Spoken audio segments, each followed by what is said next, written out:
Hello everyone, welcome back and thanks for tuning in. Tonight we're here to talk about David Morrell's First Blood 1972 novel.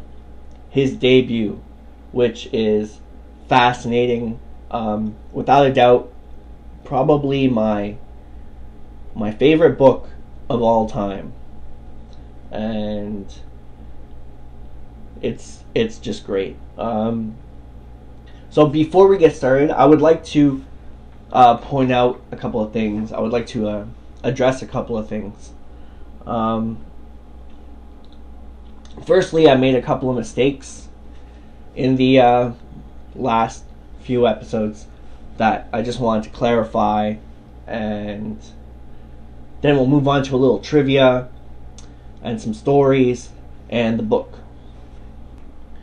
So in episode 3, the last episode, I made a couple of mistakes.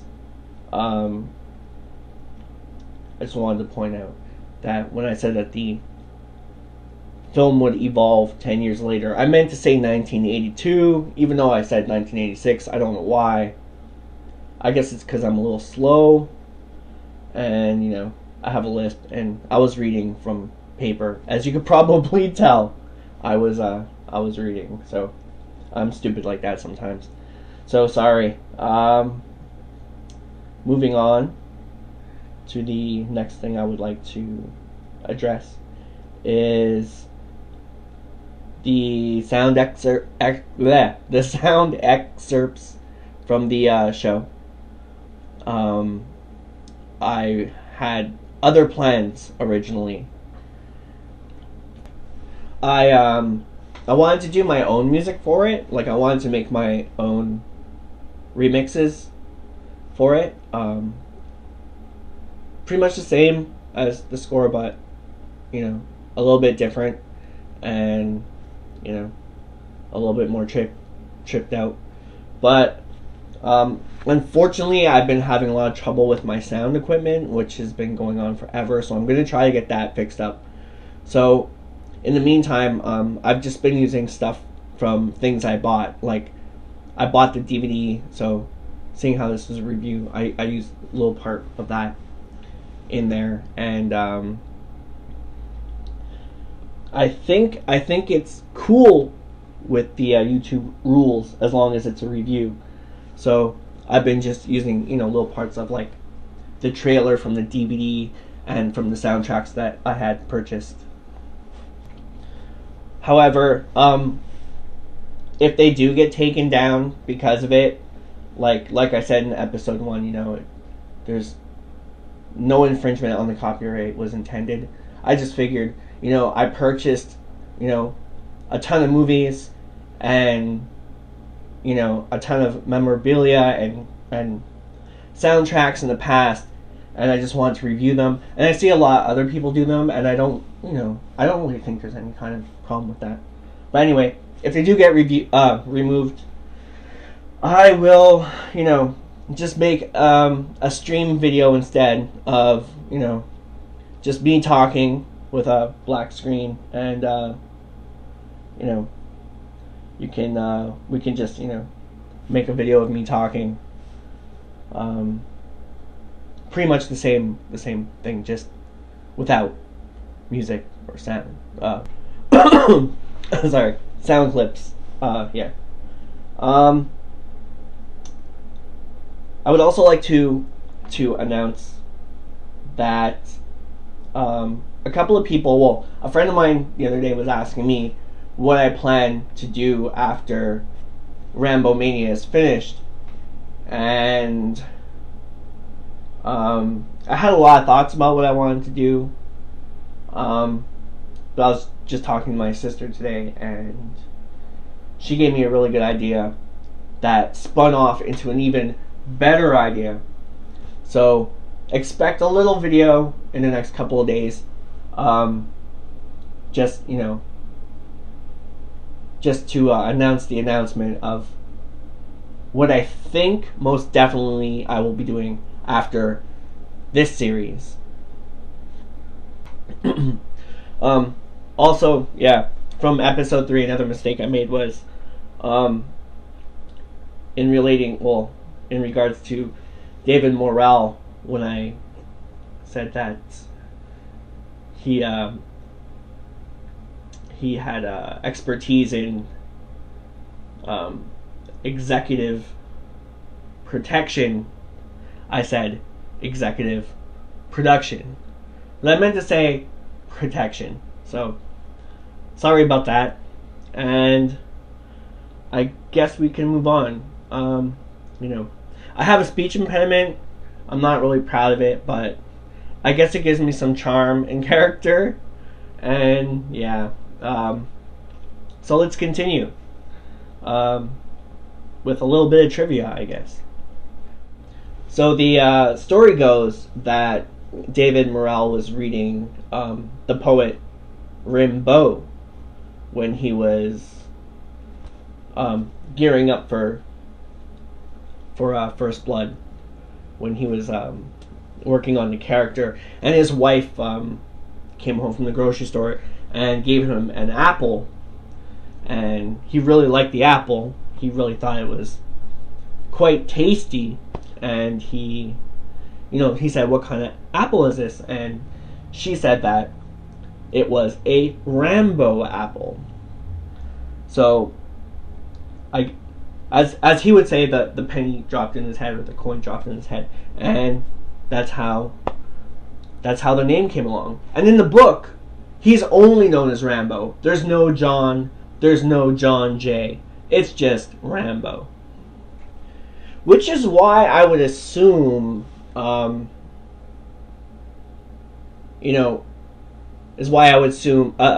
that in Rambo 4, the movie's called Rambo.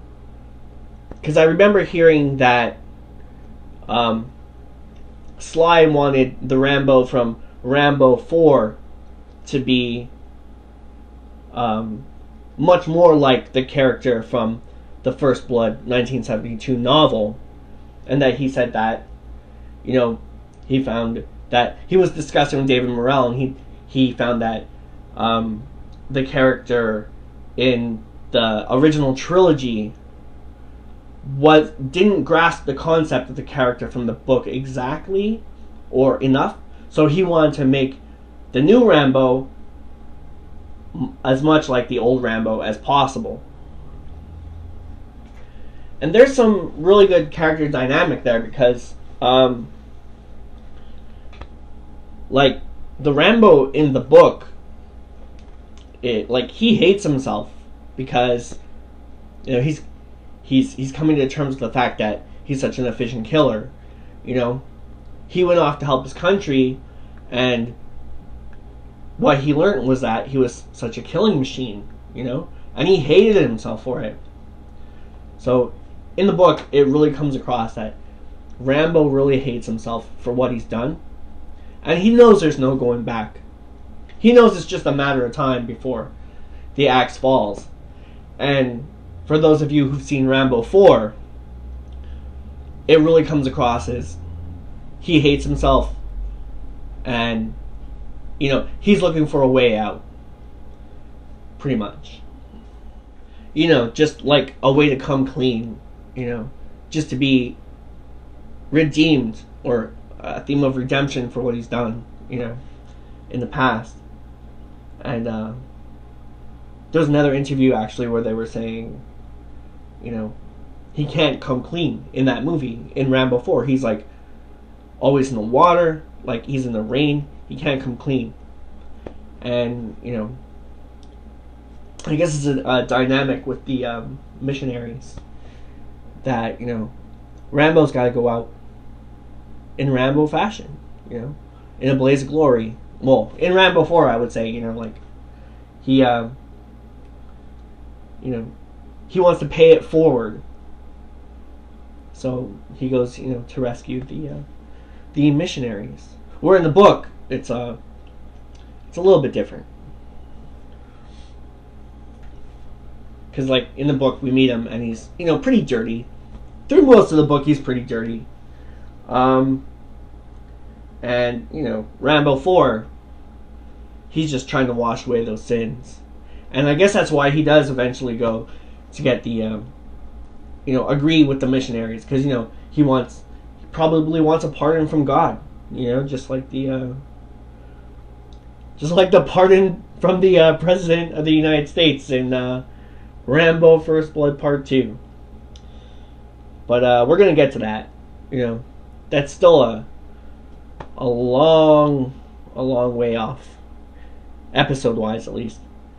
So let's go back to John Jay for a minute.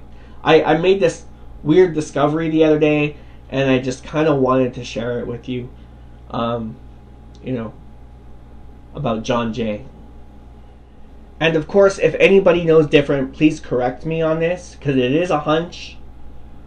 And I want to know just as much as you do. But I was watching, I believe it was Aliens the other day. I might be wrong.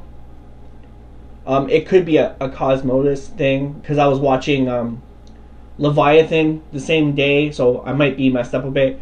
But I was watching a review with Rambo Wrath for Life, Matt, who is just fucking amazing reviewer.